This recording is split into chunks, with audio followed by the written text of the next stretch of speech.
உனக்கு உடல் முழுவதுமே விஷமாடா விஷம். எத்தனையோ நாட்டு இளவரசனை பார்த்து கல்யாணம் பண்ணலாம்னு நினைச்சேன். எவனும் நான் கல்யாணம் பண்ணி கொடுத்து அவங்க எத்தனை நாள் வச்சுட்டு போனோம்.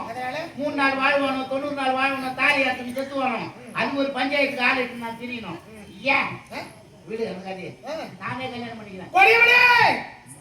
வேண்டப்பட பாவி காம வெளிப்படுத்த கழுது போக வெளிப்படுத்த முட்டாளே தீமை செய்வதை திருட்டு நாயே ஒரு பெண்ணை பார்த்தா தாயாகவும் தங்கையாக நினைக்க வேண்டும். தாரமா அடிக்கிட்டாய் தரதலையும் வாசல் பண்ணலாம் தாயாகவும் சமைக்கவன் நினைத்திருந்தா எனக்கு ஒரு வேண்டுமே கேவலம். ஏன் கூட பஞ்சாக்கா நினைச்சு இல்ல இருந்த போனே நீ மனித பிறவி அல்ல.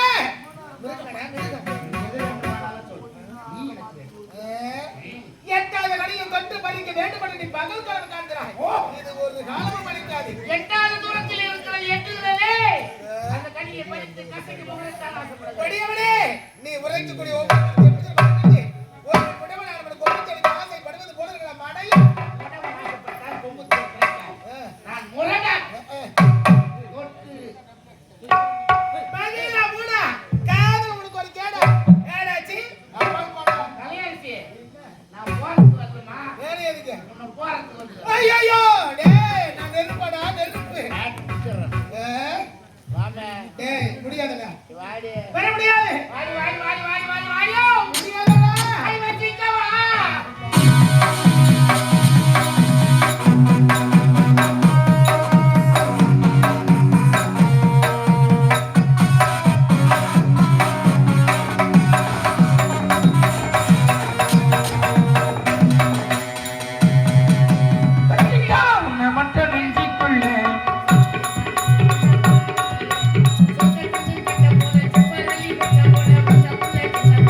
கஷ்டப்பட்டேன் கட்சியில அண்ணனே தான்.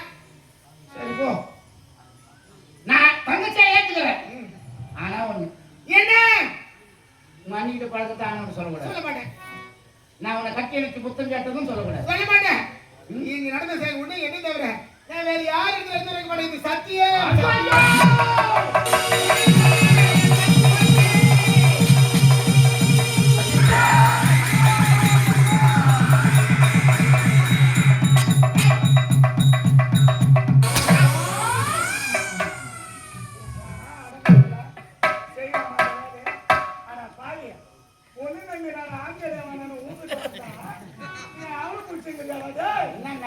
தெரியுமா? என்ன இது என்ன நியாயமா? வெளிநாடு இது அடுக்குமா இது? மாப்பிள்ளை பார்த்து வரேன்னு சொன்னா நான் சின்னஞ்சிறு வயதுல இருந்து நான் உன்னைய பார்த்துக்கிறேன். மாப்பிள்ளை எல்லாம் வேணாம். அவன் எங்க கல்யாணம் நிறுத்தவன்லாம் வச்சிருப்பானோ வச்சிருக்க மாட்டானோ. நான் உன்னை பார்த்துக்கிறேன், நீ எனக்கு கட்டிக்கிறேன்னா? நான் முடியாதுன்னு தான் சொன்னேன். முடியாதுன்னு சொல்லியா? சத்தியமா உண்மைதானியா? இன்னும் கொஞ்ச நேரம் நீ வரலன்னா என் கருப்பு போட்டுருக்கோம். என்னது? நீ கொஞ்ச நேரம் வரலன்னா அவன் கட்டி பிடிச்சாலே உதவோட உதவு முத்தம் கொடுக்கணும்னு நினைக்கிறான். உன் கருப்பு போட்டுருக்கணும். கருப்பு உனக்கு ஐயோ இருக்குது. எடுக்கலாம் அந்த பெண்மத்தை. ஒன்னே போல